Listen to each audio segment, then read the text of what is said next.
You ever feel stuck?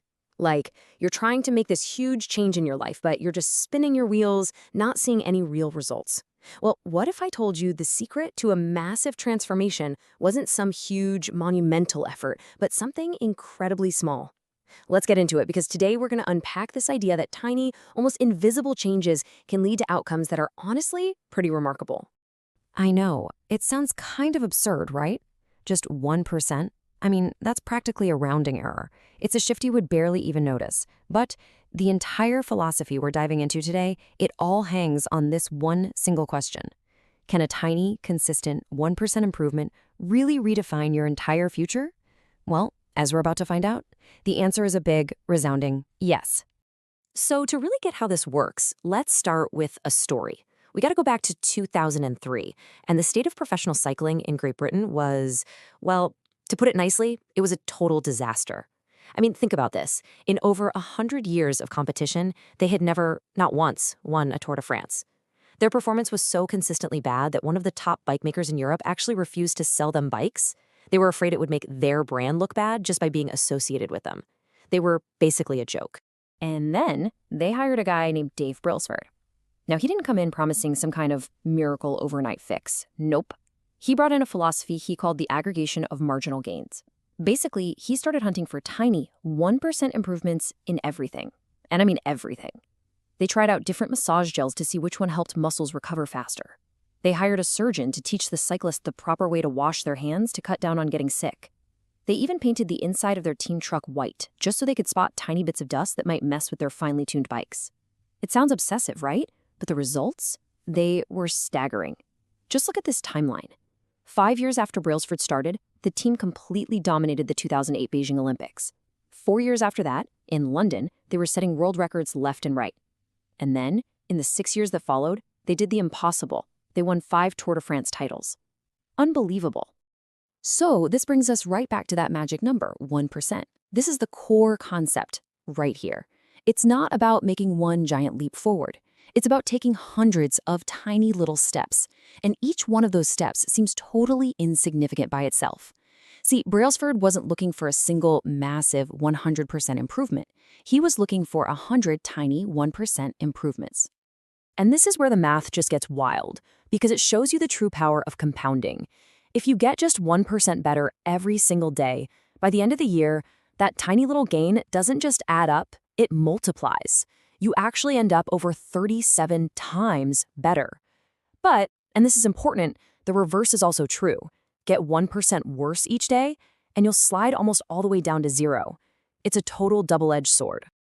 Okay, so if these tiny habits are so incredibly powerful, why is it so dang hard to build good ones and so easy to fall into bad ones? Well, to figure that out, we've got to look inside our own heads. We need to understand the biology of how habits actually work in the first place. So, at its core, what even is a habit? Really, it's just an efficiency tool for your brain. It's a behavior you've done so many times that it's become completely automatic. I mean, think about it. Tying your shoes, brushing your teeth, even your daily commute.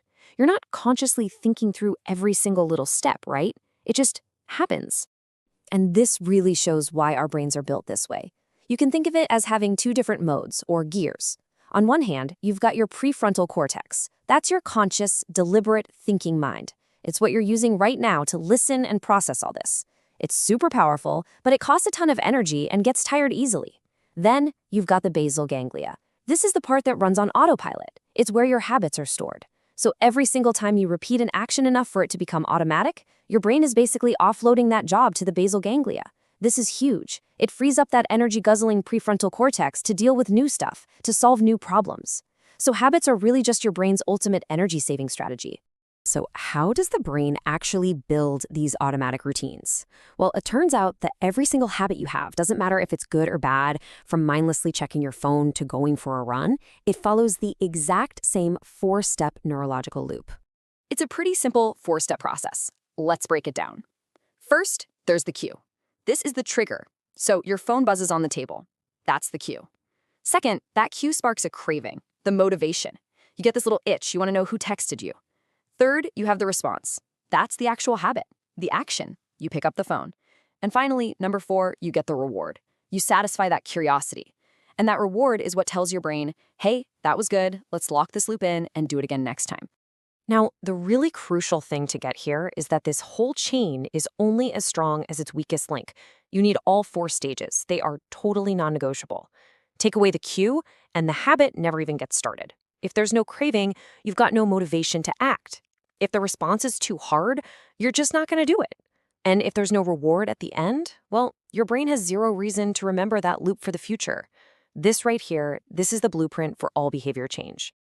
Okay, so if that's the blueprint, then how do we become the architect of our own habits? Well, it's actually pretty straightforward. We take that 4-step route and we turn it into 4 simple laws that we can actually use in our daily lives. It's super simple. Each law maps directly onto one of those 4 stages of the habit loop. So if you want to build a good habit, you just follow the laws. Make the cue obvious, make the craving attractive, make the response easy, and make the reward satisfying. And if you want to break a bad habit, you just flip it. You invert the laws. Make the cue invisible, the craving unattractive, the response difficult, and the reward unsatisfying. Let's just focus on a couple of these for a second. The first law, make it obvious, is all about your environment. See, your surroundings are just filled with these little cues that trigger your habits. And most of the time, you don't even notice them. So let's say you want to read more. Don't just stick the book on a shelf where it'll collect dust. Put it right on your pillow. Or maybe you want to drink more water? Easy. Put a water bottle in every single room you spend time in. You're basically engineering your own space to make the cues for your good habits impossible to miss. Now let's jump to the third law, make it easy. This one taps into a fundamental truth about us as humans. We are wired to conserve energy. We will almost always drift toward the path of least resistance. So, you can actually weaponize this laziness for your own good. You want to watch less TV? Just increase the friction. Take the batteries out of the remote and hide them in another room. See how fast that works. On the flip side, you want to make it to the gym in the morning. Decrease the friction. Lay out your workout clothes and pack your gym bag the night before, so all you have to do is get up and go. And this leads to a just brilliant little strategy. It's called the 2-minute rule. The idea here is that any new habit you're trying to start should take less than 2 minutes to do. That's it. So read before bed just becomes read 1 page. Go for a run becomes put on my running shoes. See, the goal isn't to get the full result right away. The goal is to master the art of just showing up. You've got to establish the habit first before you can even think about improving it. But here's the thing. All these tools and tactics will only get you so far. The deepest, most profound shift doesn't come from what you do, it comes from who you believe you are. It's all about moving from just doing things to changing your identity. You can think about behavior change as having 3 layers, kind of like an onion. On the very outside, you've got your outcomes. These are the results you want, like losing weight. The next layer in is your process. That's the system, the habits you follow, like going to the gym. But right at the very core, the deepest layer, is your identity. This is what you believe about yourself. Now, here's the mistake most of us make. We try to change from the outside in. We focus only on the outcome. I want to lose 20 pounds. The problem with that is that it's all focused on a temporary goal. I mean, what happens when you finally lose the weight? A lot of the time, the whole system just breaks down. Real, lasting change, that happens when you start from the inside and work your way out. You've got to focus on changing who you believe you are first. So, really, the most powerful question you can ask yourself isn't what do I want to achieve? It's who do I want to become? Seriously, do you want to become a writer, a healthy person, someone who gets up early? You've got to start there. That identity will then show you what kind of processes you need to build. And here's the beautiful way this actually works. Every single time you do a habit, you're essentially casting a vote for a particular identity. Choosing to take the stairs instead of the elevator, that's a vote for I'm an active person. Writing just 1 sentence, that's a vote for I am a writer. All these small actions start building up as evidence for your new identity. You are literally becoming that person, one tiny little vote at a time. And in the end, this is really the most crucial takeaway. Goals are fine, they're great for setting a direction, but it's your systems that actually make the progress. Think about it. Your current habits, your current systems, they're perfectly designed to give you your current results. So if you want different results, you have to build better systems. Because you don't rise to the level of your goals, you fall to the level of your systems. So what are your habits voting for?